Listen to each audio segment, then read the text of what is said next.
back. Chief Minister Jayalalitha has announced that President Pranab Mukherjee will participate in the Diamond Jubilee celebrations of the Tamil Nadu Assembly on the 30th of November.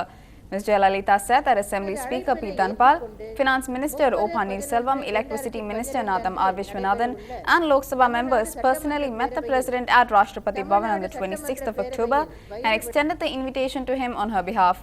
Ms. Jayalalitha said that she had met Governor Dr. K. Rosaya at Raj Bhavan this morning and invited him for the function as well. Meanwhile, the Chief Minister has announced that festival advance for state government employees has been increased from 2,000 to 5,000 rupees. Making a suo motu statement in the House, she said that 2,000 rupees was what had been fixed 5 years ago and that her government had decided to increase the amount taking into consideration the present circumstances. Ms. Jayalalitha also announced the government's decision to increase financial assistance given to government employees who had completed 25 years of service. They will now be given 2,000 rupees instead of the earlier 500. The Chief Minister also informed the State Assembly that normalcy has been restored in Ramanathapuram district, where 3 people were killed in 2 separate incidents during the 105th birth anniversary and the 50th Guru Puja celebrations of freedom fighter Muthu Ramalinga Thevar. Replying to the concerns raised by the opposition members, Ms. Jayalalitha said that the ADGP Law and Order was camping in the district and was directly monitoring the situation. Stating that the government had announced a solatium of 5 lakh rupees to the families of the 3 deceased, Ms. Jayalalitha also announced that jobs would be provided to 1 member of the family depending on their educational qualifications.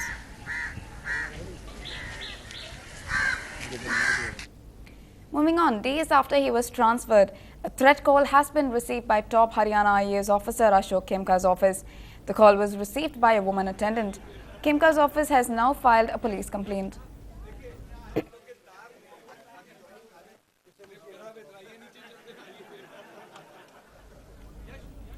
On to economy talks. Holding that high fiscal deficit was a deterrent for domestic and foreign investments, Prime Minister Dr. Manmohan Singh said that the government will have to overcome constraints to achieve a target of nearly $1 trillion of investment in infrastructure sectors.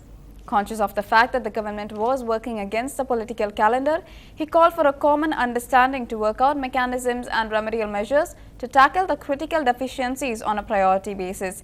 He added that fuel supply arrangements, security and environmental clearances and financing difficulties were among the constraints in achieving a 12th plan infrastructure investment target. BJP leader Balbir Punj hit out at the Congress-led UPA government, saying that there was nothing promising to show in its record in the last 8 years and that its entire tenure was one full of scandals running into lakhs and lakhs of crores. He stated that it was unfortunate that the Prime Minister of the country was asking his Council of Ministers not to take cognizance of the serious allegations of corruption which have not been levelled by the media or by the opposition but by a constitutional body like the CAG. He added that it only showed how shameless the government had become. It's really very sad and unfortunate that the Prime Minister of the country is asking his Council of Ministers not to take cognizance of the serious allegations of corruption which have not been levelled by the media, which have not been levelled by the opposition, but by constitutional body like the CAG.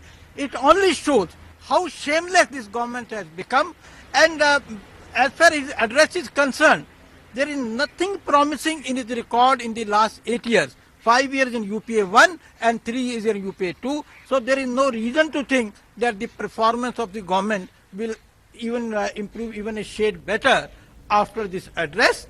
The CPIM claimed that S. Jayapal Reddy has paid the price for defying the country's biggest corporate by being shifted out of the Petroleum Ministry and said that this exposed the tentacles of big business in the appointment of ministers. Senior CPIM leader Sitaram Yechuri said that with this reshuffle, the process of putting persons in key economic ministries who are committed to corporate interests and the neoliberal policies that the Prime Minister was bent upon pursuing has been completed.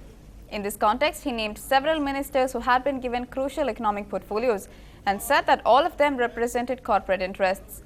The Arvind Kejriwal-led India Against Corruption had yesterday alleged that the decision to shift Reddy from the key ministry was under pressure from the Reliance Industries. Congress General Secretary Digvijay Singh fired a double-barreled attack on the BJP aimed straight at its top. First, he taunted BJP chief Nitin Gadkari, saying that he should be the star in a sequel to the Oscar-winning film Slumdog Millionaire. Many of Mr. Gadkari's companies and directors, which he is accused of using as a front to shield illegal funds and launder money, were found to be faked to addresses in Mumbai slums. Then he took a shot at Gujarat Chief Minister Narendra Modi, who set off a barrage of criticism for calling Minister of State Shashi Tharoor's wife Sunanda a 50 crore rupee girlfriend.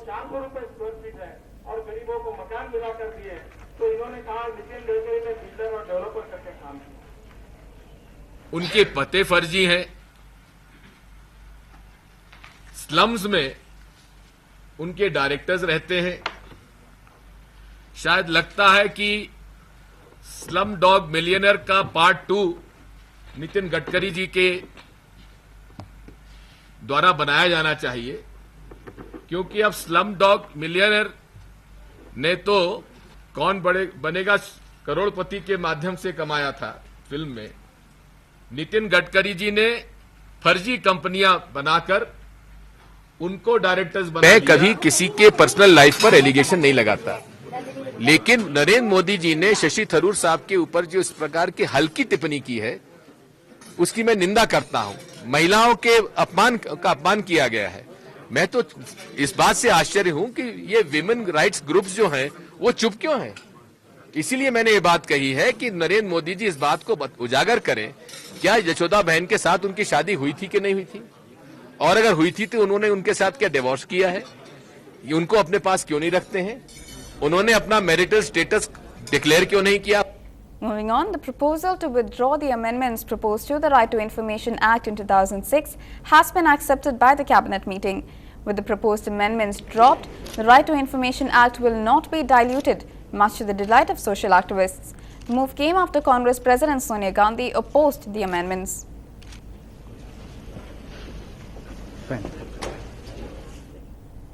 Updating you on the Spectrum case, the empowered group of ministers has decided to allow telecom operators to retain 2.5 MHz of the spectrum in the 900 MHz band. For the rest, they will have to participate in the auction. The group's decision, however, is not final and will need the cabinet approval. The Telecom Commission presented its response on the contentious issue on spectrum refarming to the empowered group of ministers today. The group, headed by Finance Minister P. Chidambaram, includes External Affairs Minister Salman Khurshid, Information and Broadcasting Minister Manish Tiwari and Law Minister Ashwani Kumar. EGOM met today and we finalized 2 policy issues. The first policy issue that we finalized was that in the context of acquisition by an acquirer company of spectrum which was acquired by a company which is going to be acquired by the acquirer, which was non-liberalized spectrum, that is spectrum that was acquired at an administrative price. On that a policy decision has been taken. The issue of refarming as to whether all those who have 5 megahertz will have to vacate the space in the 900 megahertz band.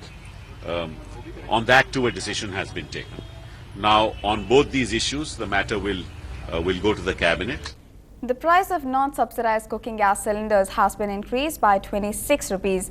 The 14.2 kilogram cooking gas cylinder that has consumers buy beyond their entitled 6 bottles at subsidized rates will now cost 922 rupees, according to the Indian Oil Corporation. There is no restriction on the number of non-subsidized cylinders that a consumer can buy beyond the 6 subsidized bottles. State-owned oil firms revise rates of non-subsidized LPG on the 1st of every month based on the average imported cost and rupee-US dollar rate during the previous month.